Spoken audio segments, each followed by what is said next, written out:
Eh bien, bonjour à tous les deux. Bonjour. Alors moi, Daniel, il m'a dit, il y aura Tinker et une autre personne. C'est moi, enchantée. Alors, est-ce que tu peux me donner ton nom que je te présente correctement? Alfur.png. Alfur.png. Oui. C'est-à-dire que c'est transparent derrière toi, visiblement, C'est vu que c'est un PNG. Eh bien, bienvenue, vous représentez une partie du jury cosplay de Oui, ce il nous week-end. manque 18 Fly qui sera là à partir de demain. Il va être triste d'avoir manqué ça. Oh, mais il y aura d'autres occasions, j'en suis sûr. Bien entendu. Exactement. On a beaucoup de temps, donc on va repartir à zéro. On a le temps. On s'installe. Attends, Ouais. posture de détente. Ça va, ça va. Exactement. On va pouvoir repartir de zéro et du coup commencer par un petit peu parler de vous, votre parcours, comment vous êtes tombé dans la marmite du cosplay, qu'est-ce qui vous a donné envie, etc. Et c'est quoi les univers également qui vous inspirent. Alfur. Alors, moi je fais pas du cosplay depuis très longtemps. Ok. C'est depuis juillet 2023. Ok, ouais, c'est assez récent. Ça fait pas si longtemps. J'ai été à une convention fin 2022. J'ai découvert et j'ai adoré. Je me disais, bon, j'en ferai une dans l'année, comme ça, par-ci, par-là. Mhm. Puis j'ai été à une autre convention qui parlait vraiment spécifiquement du cosplay.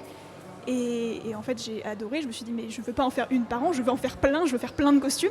Ok. Et depuis, je ne me suis jamais vraiment arrêtée. Du coup, tu as été tombé dedans récemment, mais à fond, quoi. À C'est fond, genre oui. vraiment à fond. Et, mais c'était quoi le tout premier cosplay du coup? Ah, Bon, le plus emblématique des premiers, parce que sinon c'est plus du cosplay placard. mais c'est très bien le cosplay placard. J'ai fait un costume de la Reine Boo, qui est le roi Boo dans Mario, mais version reine du coup. Ok. C'est un vrai perso ou c'est une créa? Le roi Boo est un vrai Oui, personnage, ça, c'est vrai. mais du coup je l'ai adapté en Ok. version reine. Mais non, mais parce que souvent dans Nintendo, ils ont toujours le pendant, etc. Donc, Mais pour le coup, non, il n'y a pas. Il y a pas de Reine Boo. Je ne crois pas. Bon, ça va venir. Je suis la seule, l'unique. Exactement, exactement. voilà. Et c'est ça qui est magique avec les créations originales, c'est Bien que tu sûr. peux vraiment t'amuser. Ah bah, c'est En trop fin de bien. compte, on apprend à se connaître en Ouais, même temps, complètement. donc je découvre qu'elle est très créa perso plutôt que cosplay tout court. C'est ça. Alors ça dépend des fois, il y a un peu des deux, parce que je fais aussi pas mal de cosplay de l'univers Ghibli. Ok. Et j'aime bien aussi. Tout ce qui est très coloré en général, j'ai très peu de cosplay très sombre. Ok. Non, mais c'est bien. On prend un peu ça d'air. Tinker, n'hésite pas à bien parler dans le micro, parce que même Pardon. si nous on s'entend bien, faut qu'on Oh. s'assure qu'on nous entende bien aussi Bien entendu. à distance.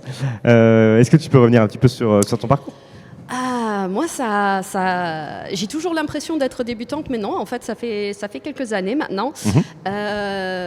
Mon fils, un jour, me parle d'une web-série qu'il aime beaucoup, qu'il a Ok. regardée. Il me dit qu'il devait avoir 12 ans à l'époque, et il me dit j'adore, il faut que tu regardes ça. Et je découvre l'univers de la web-série Noob. Ok. Et donc, je tombe en plein dedans, surtout pour moi qui fait les jeux de rôle en ligne. L'humour me plaisait, et puis ce côté très familial, fun, Yes, complètement. pas prise de tête, j'ai vraiment adoré. Et du coup, je lui ai pris, je crois que c'était pour Noël, des billets pour aller au Grand Rex Ok. pour voir la finale de la trilogie à l'époque. Ok, la C'était- première. Premier Voilà. film. Et j'étais là, tu veux un petit costume, un petit quelque chose? Est-ce qu'on se fait beau? Je sais que les gens ils font ça. Je sais que moi je faisais ça. J'étais allée à la sortie des Seigneurs des Anneaux avec des avait petites déjà- oreilles d'elfes et compagnie. Mais je dis bon, on va pas dénoter. Et je suis tombée dedans. Mais alors, là, je suis arrivée. Il y avait plein de gens qui avaient des costumes, des cosplays et autres. Et je suis là, mais les gens ils font ça pour le fun. Bah, attends, on va essayer de renouveler le projet. Et ça a commencé comme ça. Au début, la première convention que j'ai faite, le premier vrai costume, parce que je crois que le premier, j'avais une cape et vaguement une ceinture un peu médiévale. Et C'était un début. Voilà, c'était un début. Et du coup, on est allé à la Japan Expo avec plein de costumes. Ok. Et ça m'a tellement plu qu'à partir de là, c'est devenu une passion complètement dévorante où depuis, je n'ai jamais arrêté. Ok. Et ça a commencé avec l'univers de Noob. Je crois que j'ai dû faire 6 personnages Noob depuis. Je crois que je Ok. fais En autre t'inspirant chose. des épisodes, Noob, etc. Je fais autre chose et puis du Noob et puis j'y reviens. Et puis, c'est vraiment, j'ai découvert une passion qui regroupait tout ce que j'aimais faire dans le craft et dans le créatif. Et à partir de là, T'as on pas pu- continue. T'as pas pu faire de figuration là dans les derniers Noob? Si, justement, j'ai eu la chance. En fait, j'ai fait donc ça, c'est une version de Lady Memeux Ok. de Noob. Et j'ai fait une autre version. Et quand Serwan, donc chevalier Meumeu, a vu le marteau que je fabriquais, il m'a dit Waouh. Je lui dis écoute, je t'offre ce marteau-là, je m'en fabrique un autre. Et à partir de là, en fait, on est devenus amis. Et petit à petit, donc je lui ai fait un marteau. Et puis après, je lui ai fait ses fouets Péritel, dont il m'en a cassé plusieurs. Je crois que j'ai dû faire 3 éditions différentes. Et je crois que c'était lorsqu'il commençait justement à tourner le dernier film qui est sorti. Voilà, ils m'ont appelé pour dire est-ce que ça t'intéresse d'être figurant dans cette prochaine édition. Et donc j'ai pu participer au crowdfunding et j'ai pu tourner avec eux.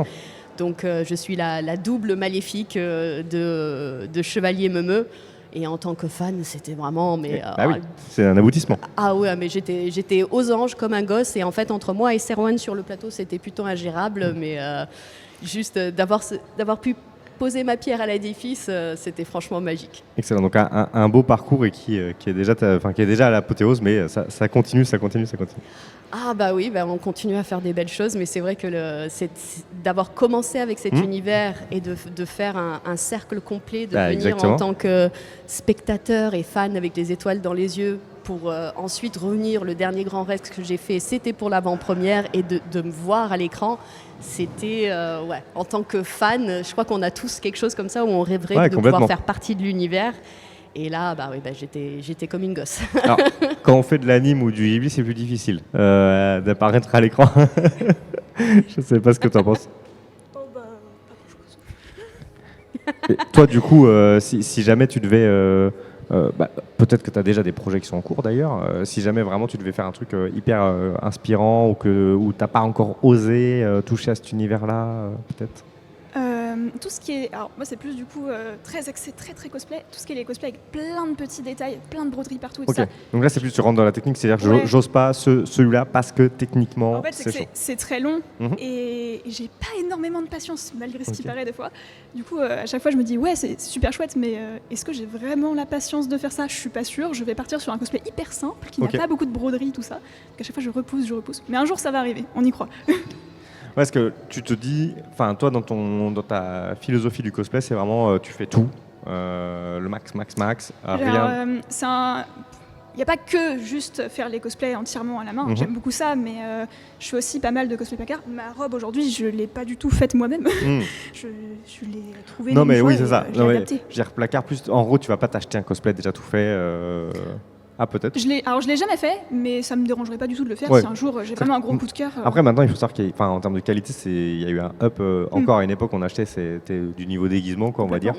Aujourd'hui, il y a des trucs incroyables. Oui, je remets pas du tout ça en question. Maintenant, il y a des artistes qui font ça bien, qualité cosplay, pour que les gens ils s'éclatent et que ça tombe pas en morceaux comme avant. En fait, aujourd'hui, on peut distinguer l'incarnation de la création, c'est-à-dire on peut aimer faire du cosplay juste pour le porter et pour faire vivre le personnage. Voilà, exactement. Et il y en a d'autres qui vont aimer aussi crafter de A à Z, etc. Et peut-être d'ailleurs, il y en a qui sont moins dans le fait de le porter et tout, mais c'est la partie crafting qui va vraiment les passionner. Oui, il y a plusieurs écoles, et puis en fin de compte, comme dans tous les milieux où il y a de la passion, il y a tout le monde qui a un avis fort d'un côté ou de l'autre, et ceux qui sont au milieu. Mais c'est vrai que ça s'est généralisé un petit peu plus, où c'est qu'on fasse son cosplay ou pas, tant qu'on le porte, tant qu'on s'amuse, qu'on est fan. C'est comme film versus série, livre versus livre audio. Il y a toujours des gens qui vont penser que c'est mieux de le faire soi-même, et puis il y en a d'autres qui disent non, je le porte qu'un week-end, je vais pas passer 6 mois dessus.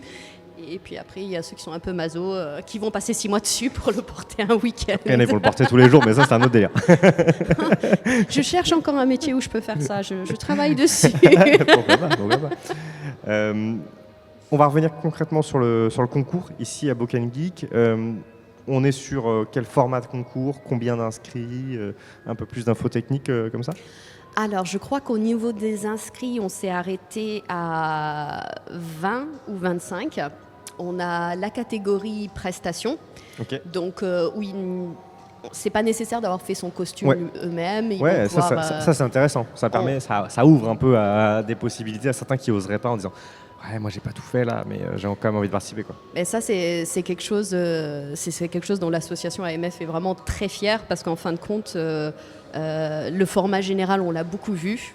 Et petit à petit, quand on a commencé, l'association a commencé à faire les prestations, c'est devenu beaucoup plus mainstream et c'est quelque chose qu'on voit beaucoup. Et il y a des événements où on va avoir peut-être 10 personnes sur le général parce que c'est un peu plus investi, et on va avoir 15 personnes en prestation parce qu'on a beaucoup de gens qui ont envie de donner sur scène, qui ont envie de se lâcher, mais qui ne sont pas forcément des crafters. Donc là, on a la catégorie prestation et la catégorie générale où chacun passe devant le jury au préalable, où on regarde comment ils ont fabriqué les choses, leur processus de création, la technique. Et ils sont également notés sur la prestation qu'ils vont faire sur scène en complément. Et là, on a vraiment des belles choses. Okay. Là, on a le droit d'avoir le dossier au préalable pour regarder le travail, comment est-ce qu'ils construisent, les différentes techniques. Et je pense qu'on a vraiment des belles choses. On a tenté d'avoir une catégorie costume, où en fin de compte, il y a certaines personnes qui font des costumes tellement volumineux que c'est très difficile de faire une presta derrière. Voilà, si on ne peut pas bouger, on ne peut pas avoir les points de prestation, mais malheureusement, c'est une catégorie où soit on va avoir 10 personnes et c'est génial, soit on va en avoir 2 et malheureusement, voilà. Okay. Donc on a 2 catégories qui auraient aimé être en costume qui ont réussi à faire une prestation, et nous, au niveau du jury, on est prévenus que voilà, ils auraient aimé être dans une autre catégorie.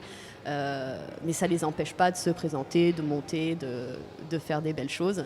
Et là, on est très, très excités par la salle avec à côté. Salle de l'Europe, qui est une très belle salle, donc pour un beau concours. Ah bah carrément, c'est quand on est en plein milieu d'un salon avec le brouhaha, la lumière et la foule, c'est sympa. Là, c'est vraiment le full focus sur scène. Pour ceux qui cherchent un peu à s'imaginer, on est plus dans un esprit salle de conférence. Voilà. Etc. Et puis juste le fait qu'il y ait le contrôle de la lumière pour que vraiment ce soit centré sur la personne qui fait sa prestation, c'est le rêve de tous ceux qui font le concours, c'est que ce soit une belle scène. Et là... Complètement. Merci la Boken Geek. Avec le public qui peut profiter au maximum aussi du show, de l'ambiance, sans être perturbé par d'autres éléments extérieurs, quoi. Oui, voilà. Et puis c'est là, on est vraiment, ça a été vraiment un plaisir de travailler avec l'équipe Boken Geek parce qu'ils ont ce côté où ils veulent amener la passion et ils veulent faire ça bien. Complètement. Et là, d'avoir une belle scène, un bel endroit où s'asseoir, des vestiaires avec des lumières, avec des miroirs. C'est tout bête, mais en tant que cosplayer, se préparer dans ce genre de conditions et faire un concours dans ce genre de conditions, c'est super motivant. Il y avait une vraie volonté ici à Boken Geek de remettre le cosplay au cœur aussi de la convention. Ça a pu se perdre au sein de certaines conventions qui ont un peu délaissé, qui ont considéré que c'était un acquis. Le cosplay, les cosplayers.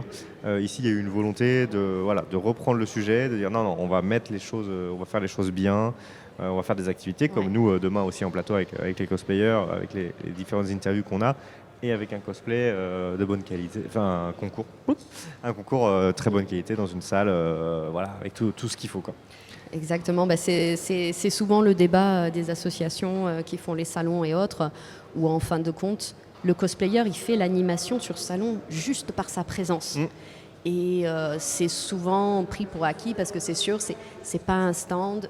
Y a en fait, dans la foule, il y a des gros dépenseurs comme il y a des gens qui sont en mode économie. Bah oui. Mais en fin de compte, il faut accepter ça. Le fait que les conventions se penchent sur ça et disent non, c'est des gens, le simple fait que tu te balades en costume, ça fait une animation, ça apporte de la joie, et en fin de compte, une grosse partie du public qui vient en convention, c'est les geeks et les cosplayers. Bah oui, complètement. Donc d'être considéré comme ça, c'est une belle chose. De toute manière, si une convention veut pouvoir perdurer dans le temps, il faut savoir être à l'écoute des visiteurs qui sont là.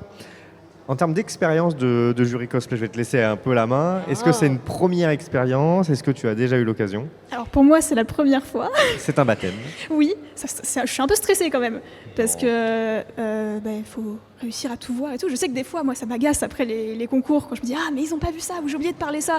Donc ça me stresse un peu de voir tous les petits détails et de me dire « Mince, j'ai pas envie d'oublier quelque chose d'important pour quelqu'un ». Mais ça, c'est dans tous les domaines. Dans tous les domaines, on se dit, même quand on fait une interview comme ça et qu'on se regarde, mais pourquoi j'ai pas posé cette question? Ça risque d'arriver. Et si je revois cette interview après, je vais me dire mais pourquoi j'ai pas dit ça? Voilà, donc pourquoi on n'a pas répondu ça, pourquoi on n'a pas posé cette question? Donc ça, forcément que voilà, dans tous les domaines. Mais t'es quand même, voilà, j'imagine, au taquet pour cette Complètement. pour cette expérience. Finalement, c'est une expérience Mais de voilà, jury. elle était notre gagnante de l'année dernière. Effectivement. Voilà. Non, mais il faut donner toutes les informations. Voilà, donc c'est notre jeune pouce de Oui, prendre c'est les pour ça que j'ai gagnants une de petite l'année pause sur la précédente. D'accord. Excellent, excellent. Donc première expérience, et puis il y avait une volonté derrière, tu te projetais déjà là-dessus, ou c'est l'occasion qui fait aussi J'avais très envie de voir l'envers du décor d'un concours et de pouvoir essayer. Ça se trouve, ça va pas du tout me plaire, c'est possible aussi. Mais ouais, l'idée de me mettre de l'autre côté et de voir ce que les jurys vivent, parce qu'en fait, souvent justement, on se dit mince, j'ai oublié de dire ça, ou ils n'ont pas vu ça. Mais en même temps, c'est tellement compliqué, il y a tellement de monde, tellement de détails. J'ai envie de comprendre aussi ce qui est facilement vu et ce qui n'est facilement pas vu. Est-ce que c'est aussi comprendre pour toi derrière continuer à faire des concours et finalement c'est des connaissances supplémentaires qui peuvent être intéressantes quand on a envie de continuer, d'aller un peu plus loin et de faire des concours à l'échelle nationale voire internationale. Est-ce que tu as envie de continuer derrière? Évidemment. Non, C'est pas le seul but, mais oui, Oui, j'ai très envie de continuer derrière. J'ai déjà plein de projets. Ok. Donc, parce qu'il y en a pas qui de souci. ils font un ou deux concours, ils décident d'arrêter, etc. Toi, Tinker, la partie concours, là il y a le jury, concours. C'est pas mon premier rodéo, d'un côté ou de l'autre. Ok. C'est vrai que c'est une expérience assez particulière d'être de l'autre côté. Ouais. Pour les jurys, ça peut être assez intense. C'est Ouais. très intéressant, mais ça peut être très intense parce que, pour expliquer le processus pour ceux qui Ouais, très n'ont bien, pas très bien. encore fait de concours, donc vous envoyez un dossier avec toutes les informations pour bien montrer que vous avez fait vous-même ce que vous avez fabriqué et autres, parce qu'on demande quand même sur le concours général à ce qu'il y ait un certain pourcentage qui soit fait par la personne qui participe au concours. Oui. Donc au préalable, on regarde un petit peu ce qu'ils ont fait, on se fait une idée, et ensuite il y a un passage devant le jury avant le passage sur scène. Et ils ont, je pense que là, ils ont 3 minutes. Je ne suis pas certaine, il faudra que je revoie dans le règlement. Voilà. Mais ils ont un temps imparti pour nous parler de leur costume et pour nous, le jury, de faire le tour et de regarder les détails. Donc ça va très très vite parce qu'on a quand même une vingtaine de personnes. Le temps est chronométré pour être sûr que personne n'ait l'avantage. Et le participant a un temps imparti pour convaincre, pour dire pourquoi il a pris tel choix, pour quel matériel il a utilisé. Et c'est un moment pour convaincre qui va très très vite. Et pour les jurys, ça s'enchaîne. Ça s'enchaîne très très très très très vite. Et il y a quand même une pression parce qu'ils mettent tous leurs espoirs. J'ai déjà été de l'autre côté, cette personne nerveuse qui rentre en faisant « voilà ce que j'ai fait, voilà comment j'ai fabriqué ». Et on a un temps assez court pour vraiment noter un maximum et apprendre. Et ensuite, le passage sur scène où il y a des points pour la présence sur scène, l'occupation de l'espace, l'originalité de ce qu'ils ont fait. Et d'être responsable de mettre une note sur ces personnes qui ont mis ça, c'est tout pas facile. leur cœur sur un passage sur scène qui dure 1 minute 30. Ouais. Ce qui, quand on est sur scène, on a l'impression que ça n'en finit plus. Mais c'est tellement rapide.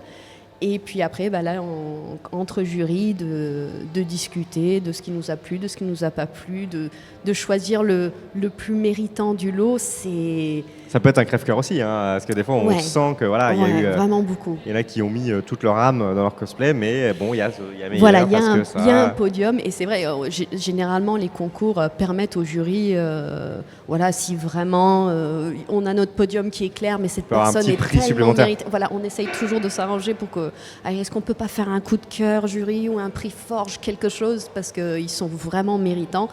Et dans le lot, il y aura une grande partie de déçus, et ça c'est hard. Mais d'un autre côté, de les voir vendre leur art, de leur passion, de nous parler de leur personnage, c'est beau. C'est beau. Et pour avoir été des deux côtés, c'est vrai que c'est une expérience assez enrichissante qui viennent montrer comme ça en direct. Donc, Et toi aussi, tu penses continuer en tant que participante sur d'autres concours, ou là, il y a pour l'instant là. Ça m'arrive, t'arrive. C'est vrai que c'est un peu plus compliqué pour moi parce que je fais énormément de créations originales, Ouais. de personnages dérivés, de gender bend. Ouais. Et en fin de compte, même si la qualité de la prestation et du costume sont là, les points de ressemblance ne le sont pas toujours parce que c'est des créations personnelles. Mais je continuerai à faire des concours simplement pour le plaisir de monter sur scène, de partager la passion et autres. Mais ouais, ça dépend. Je suis très perfectionniste. Si le cosplay me plaît, qu'il soit original ou pas, je vais avoir envie de le présenter tôt ou tard pour faire rire et pour m'amuser. Donc, Ok. J'ai envie de vous parler un peu du lien que vous arrivez à faire entre le cosplay et toutes ces facettes et vos activités dans la vie de tous les jours. Alors il y en a qui ont des liens très clairs parce qu'ils se sont lancés à corps et âme dans la couture ou dans la création de costumes. Et il y en a d'autres qui continuent avec des métiers plus traditionnels ou des métiers de bureau, mais qui arrivent quand même à se dire ok, le cosplay, ça m'a appris ça parce que j'ai appris à faire des prestations, donc je me suis libéré dans la prise de parole, ou parce que techniquement je sais faire des choses supplémentaires. Est-ce que ça a été le cas ou pas? Est-ce que ça vous a ouvert des choses? tu es obligé de prendre le micro. Je vois Tu bien, je parles. vois bien. Elle t'a lancé un regard. Oui, j'ai senti un regard assassin là. Mais c'est parce que je voyais le micro qui faisait. Non, j'ai jamais fait ça, c'est pas vrai. Moi, c'est surtout sur plus la confiance en soi. Ouais. Je sais qu'avant, j'avais du mal à parler, même dans la vie de tous les jours. Aller acheter une baguette, c'était compliqué. Ok. Donc, ouais, c'est beaucoup plus simple maintenant. J'ai moins ce truc. En fait, je pense qu'on prend tellement l'habitude. Ça arrive en convention que les gens nous regardent comme ça. Ouais. Et en fait, on prend l'habitude très vite. Et du coup, maintenant, en fait, je pense que j'ai adapté ça dans ma vie de tous les jours. Je me dis, mais il y a 40 000 personnes qui me regardent. Non, c'est bon. Ok. Je fais ce que je veux. Bah oui, Globalement, complètement, ouais. C'est surtout ça qui m'a apporté. Mais tu ne te vois pas forcément avoir une activité pro en lien avec la création, les arts Si, totalement. J'aimerais beaucoup. C'est très compliqué. Mais oui, si, j'aimerais. Ok, donc ouais, c'est vrai que c'est compliqué, il faut se lancer. Pas toujours facile. De ton côté? Ah, moi, ça a bougé énormément de choses. Ok. Ça a commencé comme un échappatoire. Ouais. Parce que j'étais à l'époque maman au foyer, j'ai mon fils qui est autiste, et donc ça réclame beaucoup de temps et d'énergie, et c'était une façon de m'évader. Et en fin de compte, comme tu disais, le gain en confiance, j'ai appris mais tellement de choses. J'ai une formation de joaillier. Ok. Pour commencer, et tout d'un coup j'ai pu utiliser cette capacité à fabriquer des choses vraiment en physique Complètement. et à construire, et j'ai appris la peinture et la couture et la sculpture et tellement de choses, donc ça a été vraiment enrichissant. Je me suis investie beaucoup dans l'associatif, et à travers ça, maintenant, je fais des interviews sur scène, des traductions pour acteurs, des animations dans les salons comme celui-ci. Et c'est quelque chose où je me lance en tant que professionnelle. Où, ça a été... Tu te fais plein de nouvelles portes. Voilà, exactement. C'est vraiment quelque chose que j'ai commencé à faire par passion et plaisir. Yes. Et petit à petit, c'est devenu quelque chose où quand j'ai approché les gens avec qui j'ai eu affaire depuis des années sur scène et en convention, et dire si je veux faire ça, ah bah oui, viens, on va créer des opportunités, tu vas venir travailler avec nous, tu vas faire. Donc là, sur la saison cosplay qui vient, on va me retrouver sur plusieurs scènes, sur des choses comme ça, où je vais pouvoir... je pense que l'année dernière, c'était des interviews avec John Ray Davis, j'ai pu interviewer... le Mandalorien, j'ai pu rencontrer des acteurs vraiment intéressants et faire de la traduction sur scène parce que je suis anglaise, donc I can switch from one language to the other very easily, and it just That's a good works thing. well. Yeah, it's very fluid and it makes it very interesting. Et j'ai pu prendre cette expérience à faire du cosplay, à voir la réaction du public, à regarder les concours, à regarder les interviews et me dire tiens, moi, qu'est-ce que j'apporterai là-dedans? Yes, complètement. Et du coup, ça s'est transvasé petit à petit. Et maintenant, ça se développe sur autre chose. Donc, je croise les doigts que ça continue dans cette direction parce que c'est vraiment passionnant. J'ai toujours été des deux côtés, visiteur, cosplayer, orga, jury. Et là, c'est encore un autre aspect. Et c'est partie du cosplay et de la confiance d'être sur scène, de se présenter, de faire les concours. Dans cet univers-là. Ah bah oui, ça... Les cosplayers le savent, ça touche quelque chose vraiment à l'intérieur de faire ça, d'oser. Il faut, voilà, on le dit souvent, de toute manière, allez-y. Et d'ailleurs, ça fait partie des valeurs dans le cosplay, allez-y. Et en plus, il y a de l'entraide. C'est quand même important. On parlait de l'association Ouais. tout à l'heure, tu parlais d'AMF. Il y a un tissu associatif qui est voilà, qui est hyper Qui vivant. est magnifique, quoi. Il y en a pour toutes les passions, pour toutes les envies, pour toutes, selon si on veut s'impliquer beaucoup ou peu, ou qu'on est plutôt Star Wars ou Ouais. plutôt Demon Slayer. On va trouver quelque chose. trouver. Et on va pouvoir être accompagné. Et quand est-ce qu'on te retrouve en cosplay, toi? Non, voilà. Très bonne question, ça. Non, mais alors, vous Ah, savez si, que moi, si, j'étais. si, Mais si, non, mais si. j'étais avant-gardiste. J'étais avant-gardiste parce qu'il s'agit que. Bon, il y a toujours l'anecdote, bon, je la raconte, ceux qui nous regardent la connaissent déjà, mais en fait, quand j'étais collégien, pour moi, je regardais les animés, c'était naturel. Je m'étais commandé, j'étais en classe de 4e, je me suis commandé un cosplay tout fait à l'époque de Sasuke sur Consi. Je sais pas si vous avez connu Consi, mais c'était un truc qui faisait de l'import. Ça n'existe plus. Et j'ai mis ça, j'étais au collège avec. Et à l'époque, personne. On est en 2008, je pense. Personne ne connaît ça. Mais personne. On m'a demandé pourquoi j'étais en pyjama. Donc Donc, j'ai tenté t'étais ça. à part, mais t'avais personne J'ai pour tenté reconnaître. personne. Et du coup, ça a été assez traumatisant comme journée. Et j'ai dit que c'était mon premier et mon dernier cosplay. Et ce qui est rigolo, c'est que j'ai fait une interview à Angers Geek Fest récemment d'une personne qui était dans mon collège et qui fait du cosplay aujourd'hui, qui fait du cosplay et qui m'a dit, mais en fait, je t'ai vu, je me suis renseigné. Et j'ai trouvé ça Et cool. c'était parti. Et c'était et c'était incroyable comme anecdote parce que je me suis dit, mais moi pourtant ça a été vraiment genre, je l'ai rangé, je n'y ai plus jamais touché. Donc voilà, donc non, il n'y aura pas de cosplay. Par contre, les interviews, oui, on va continuer ça, il n'y a pas de souci. Et on va se concentrer sur ce qu'on fait bien. Et, On va arrêter de parler de ça. Question suivante.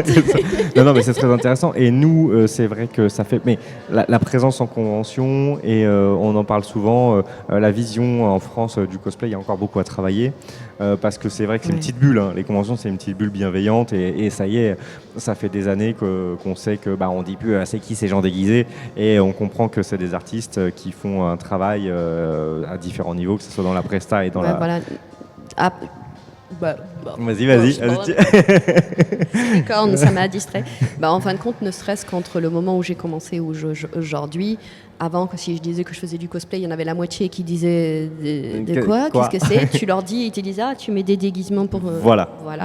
Et aujourd'hui, si je dis du cosplay, les gens ils savent de un quoi peu on mieux, parle, voilà, et ils exactement. ont une meilleure idée. Il n'y a pas tout de suite ce côté un peu dédaigneux. C'est ça. Par contre, ou autre. arriver, comme tu arrives à le faire un peu aujourd'hui, à rendre la chose professionnelle et en créer une activité, c'est quelque chose qui, dans certains pays, notamment aux États-Unis, en Corée, se fait. Il n'y a pas de souci. Hein. Il y a des cosplayers officiels pour certaines marques. Riot travaille avec des cosplayers officiels. C'est le cas également pour Oyoverse avec Genshin, qu'on a des cosplayers qui sont rémunérés pour ça. En France, c'est compliqué encore. Hein. Se dire qu'on va payer des gens, alors que c'est la même chose qu'un comédien. Ça vient petit à Ça petit. commence à venir. Je connais. En fait, je pense que quand j'ai commencé, je connaissais peut-être 5 personnes qui faisaient Oui. ça. Et Aujourd'hui, aujourd'hui, un peu plus. j'en connais une bonne vingtaine. Une Et ça, vingtaine. c'est juste C'est ce ça. que je Donc sais. ça commence. Ça commence. Bah mais oui, voilà. je prends l'exemple d'Opalescence, qui était cosplayeuse, qui faisait ça pour le plaisir, qui a fait les concours, qui a remporté des prix et qui a continué pour devenir professionnelle. Maintenant, elle fait des trophées, des accessoires. Oui, alors la partie création qui est hyper intéressante, mais c'est vrai que c'est ça, il va falloir... faut se lancer, quoi. Encore une fois, faut oser. Faut oser, Oui, faut tenter. voilà. Disons je pense qu'on arrive petit à petit et j'espère que ça continue. Je trouve en France, on a ce petit côté où si vous n'avez pas le diplôme, vous n'avez pas forcément les justificatifs pour le faire. On a clairement ce côté. Et en fin de compte, quelqu'un qui a fait du cosplay pendant 10 ans a vraiment fait de la qualité. Oui. Il a appris à véritablement un ensemble de talents et un ensemble de skills qui sont à un niveau professionnel. Surtout, ils se sont lancés dans les CFC et les concours internationaux, qui fait une légitimité. Et Complètement. je crois que petit à petit, ils commencent à se rendre compte que D'accord. voilà, quelqu'un qui a vraiment fait ça depuis longtemps, C'était- ça vaut le coup de se C'est pencher ça, dessus. mais voilà, ça revient pareil sur la création de contenu. Hein. Pendant des années, les créateurs de contenu, c'était pas un métier, alors qu'en fait, non, c'est pas un métier, c'en est une quinzaine, au moins. C'est pas un métier. Parce que vous voyez le joli décor. Vous n'avez pas idée de la technique qu'il y a derrière. Ouais, Très C'est- impressionnant. C'est C'est magnifique. ça, C'est magnifique. Et c'est de la logistique, et c'est du montage, et c'est de l'entrepreneuriat, Bah parce oui, qu'il faut gérer voilà, les il y a- choses. il y a 10-15 ans, il y aurait eu un portable sur Oui. un petit stand et puis un miséreux Ouais, c'est ça. lumière dans un coin. Et puis même pour vous, quoi, la légitimité C'est ça. de faire du contenu Ouais, en ligne complètement.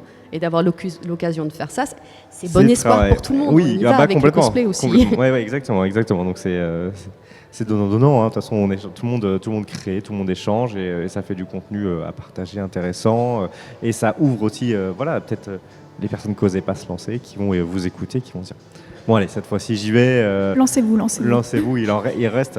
Voilà, c'est vrai que. Je pense qu'aujourd'hui, moi, quand j'étais en quatrième, c'était compliqué. Hein.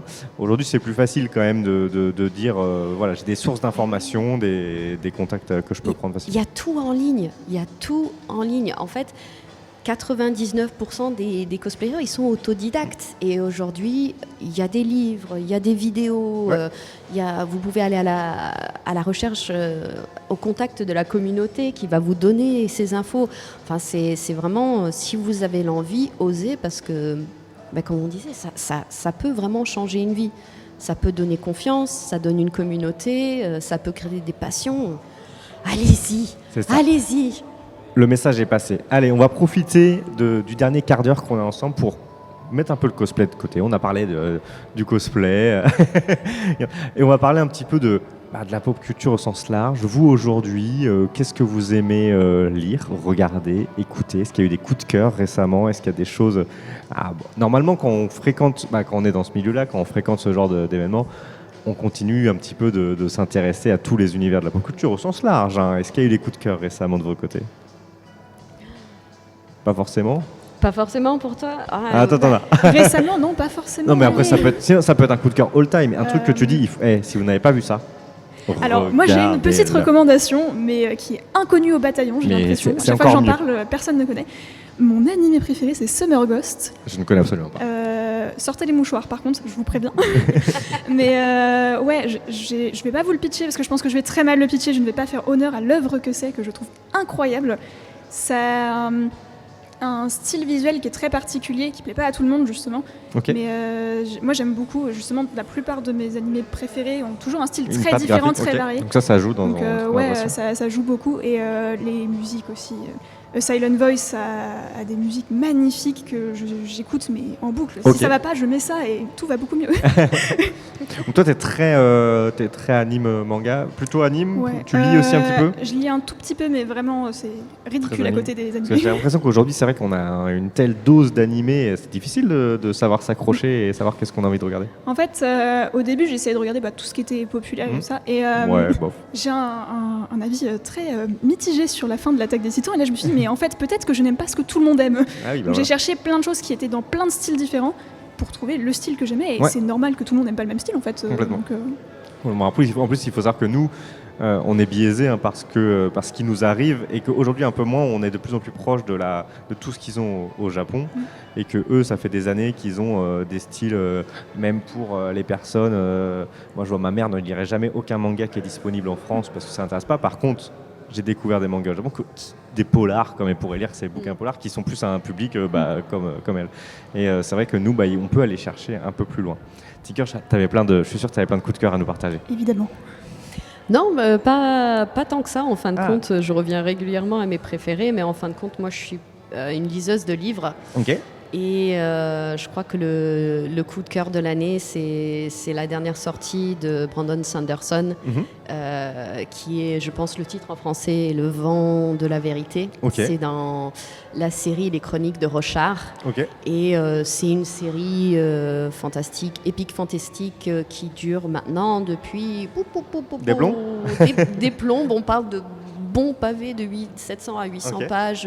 C'est ta série on est- fantastique préférée du coup ou, Ce que fait Brandon Sanderson, c'est... Globalement c'est... il a l'art de l'écriture. Ok. Il a l'art de l'écriture et d'amener... Autant l'epic fantasy, j'en ai lu beaucoup plus jeune, et les lecteurs de livres le savent, plus on en lit, plus c'est difficile de surprendre. Ouais, et on est exigeant après. Voilà, après on devient de plus en plus exigeant, et c'est l'un de ces rares auteurs qui à chaque fois me chavire. Il crée des mondes avec de la magie, et la magie est toujours compréhensif, logique et badass. Ok. Non, mais c'est important, hein. C'est important aujourd'hui cette cohérence, et le lecteur va chercher aussi à comprendre, comme tu dis, et dire oh là c'est un peu. Ouais, voilà, on va dire autant. Je fais partie de ces personnes. Vous montrez une série dans les 5 premières minutes, je fais non mais c'est lui le. Mais comment tu sais? Je suis désolée. Je fais ça aussi. Il y a eu un regard chelou là. C'est obligé. Et pour les livres, vu que je suis une dévoreuse d'histoire, t'as envie d'être surprise, t'as envie qu'il y ait des twists incroyables. Voilà, et à chaque fois, Brandon Sanderson, c'est l'un de mes préférés. Et le deuxième serait Patrick Rosen, dont j'attends le 3e tome depuis plus de 10 ans. Okay. Je sais pas si c'est la chronique des tueurs de rois, s'il y a des fans, vous savez ce dont je parle. Mais il y a toujours un truc où les gens sont frustrés comme ça, où ils ne verront peut-être jamais la suite de l'histoire. Donc, je pense,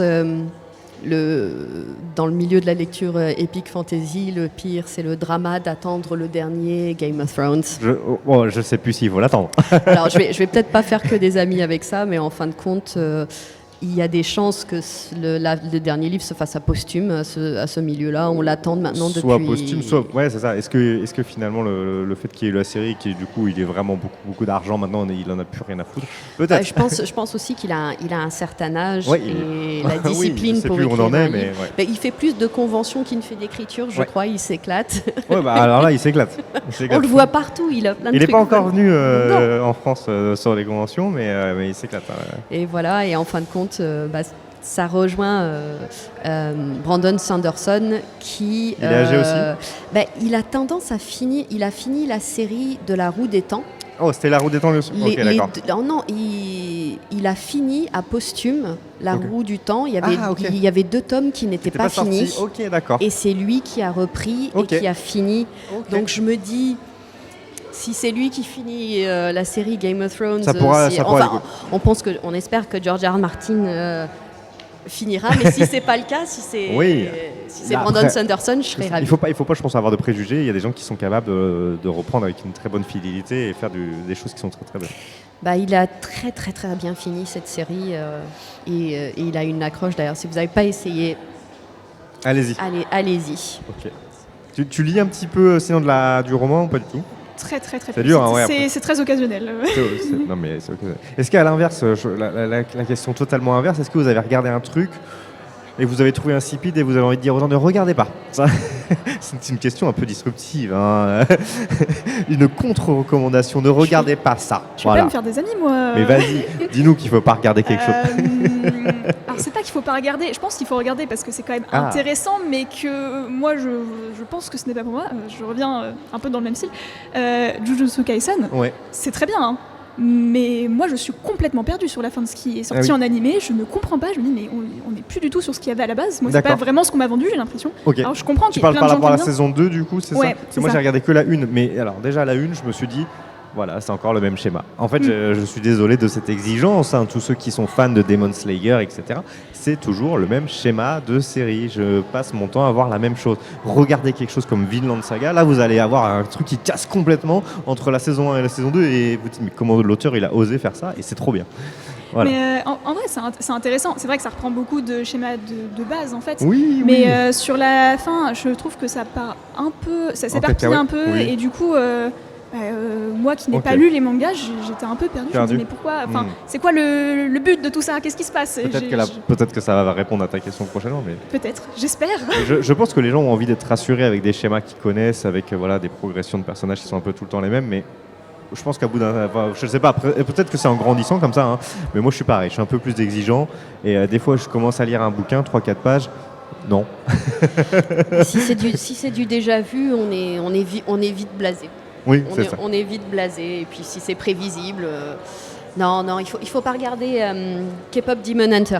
Ah Non, oui je rigole, j'en entends parler, mais non-stop. Bah, moi non mais plus, moi aussi. et j'ai pas regardé J'ai pas encore. regardé non plus. Non, mais je fais partie de ces gens qui va faire de la résistance, qui va regarder ça dans un an et te faire ah j'ai loupé Je vais quelque faire pareil. chose. Voilà. Ah, mais Vous alors, êtes- il y a plein de gens qui sont comme ça. Si on te dit regarde-le, Oui. c'est bien, j'ai tellement d'attentes que ça va allez, faire mais flop. alors moi ça me l'a fait avec Arcane. Alors c'est pas mauvais, hein. Loin de là. C'est une très bonne série. Justement, j'ai attendu un an. J'ai an, attendu voire aussi deux. au J'ai début. attendu que la deuxième saison sorte. Et moi j'ai préféré j'ai la pris deuxième plaisir. parce que j'avais moins d'attentes. Mais là, on m'a tellement vendu la première que j'ai dit ok c'est cool. Mais les gars ça m'a pas retourné le cerveau hein, comme tout le monde me l'avait dit quoi. Donc voilà j'ai apprécié. J'ai passé un bon moment mais pas à la hauteur de ce qu'on m'avait vendu. Les gens aujourd'hui se font des hypes de malades. Et à l'inverse, Voilà. quand on me dit qu'un film est vraiment nul, genre on m'avait dit. J'ai envie de le défendre. Bah, en Donc, fait, je vais aller on regarder, moi. m'avait dit ouais, Minecraft, le film, c'est une catastrophe horrible. Ouais, franchement, les gens, ils savent pas ce que c'est une catastrophe. Hein. Moi, j'en ai vu des catastrophes. Astérix aux Jeux Olympiques, une catastrophe. Minecraft, bon, bah voilà, ça se regarde. On sait à quoi On sait à quoi s'attend. Ouais, on sait à quoi voilà, ça s'attend. ça parle à un public jeune, machin. C'est un peu. Mais il y a largement pire que ça. Ouais. Non, mais justement, Minecraft. La seule autre série que j'ai vue récemment, c'était Si avec Jason Momoa. Ouais, ok. Qui est sur Apple TV+. Il y avait. J'ai pas envie de dire que j'ai pas du tout aimé, Ouais. mais je trouve que Moi, je l'ai pas vu parce que j'avais vu que c'était. En fait, il y a tellement de séries qu'il faut un peu faire un choix, et j'avais vu que les avis, ils étaient un peu en dents de scie. Contrairement à sa dernière série Chief of Wars, qui apparemment est très bien. Donc, j'attends d'être dans je sais pas si vous êtes pareil, mais j'ai besoin d'être avant de regarder quelque chose qui va être un peu lourd. faut être dans un mood, on est prêt à regarder ça. Voilà, je suis complètement exactement. d'accord. Complètement Exactement. d'accord, ouais. Donc, j'attends pour le voir, mais j'ai trouvé ça intéressant parce qu'on développe quand même quelque chose qu'on n'a jamais vu. Oui, donc c'est une population qui a perdu la vue ou quelque chose comme ça. Voilà, Voilà. en fait, le monde entier a perdu la vue et il y a des enfants qui sont nés avec la capacité de voir. Ouais, c'est Et incroyable. c'est comment, Comment les gens y vivent. Sur le quoi. papier, c'est très intéressant. Mais bon, Vous l'aviez très bien vendu là. J'ai très envie d'aller voir maintenant. Dites-en mais- plus. mais ça, c'est juste le pitch. Donc oui, le pitch, il accroche. Voilà, du coup. juste le. Mais juste après, le la pitch. réalisation, voilà. Je sais pas, il y avait tellement à faire que j'ai pas forcément trouvé. Il y avait des moments complètement inattendus. Ceux qui ont vu, ils savent exactement quoi de je parle. Je spoilerai pas. Allez prier, on en reparlera après. Ouais, c'était un peu. Il y avait la hype, mais j'ai pas forcément. Bon, Ouais. affaire à suivre. On arrive sur la fin de cette interview. Je suis obligé, moi, de faire un peu de propagande parce que tu as parlé de romans tout à l'heure. Si vous n'avez pas lu, entendez-moi, si vous n'avez pas lu L'Assassin Royal de Robin Hobb, l'intégrale, plus les spin-offs, faites-le. Franchement, moi, c'est ma série préférée et j'adore. J'aurais dû Après, venir avec un carnet pour prendre des notes de tout ça en fait. Après, on accroche pas, mais moi, franchement, il faut Je sais pas. il faut le vivre. Je réessaye Hobbes de façon périodique, mais ça prend C'est pas pas de sur moi. l'épique, hein, c'est pas de l'épique, c'est beaucoup Non. plus introspectif. Et oui, c'est sûr que si on s'attend à voir des batailles épiques, vous allez vous faire chier. Mais par contre, si vous voulez de l'introspection, voilà, là c'est vraiment le top. Et c'est inadaptable, n'attendez pas une série. C'est comme Joe Abercrombie. Ah oui. Un coup, oui, et puis un coup. C'est ça. Non mais c'est ça, mais après c'est comme les auteurs classiques aussi, et de toute façon c'est difficile, hein, on peut pas plaire à tout le monde. Je vois que mes invités suivants sont arrivés, on va faire une micro-pause.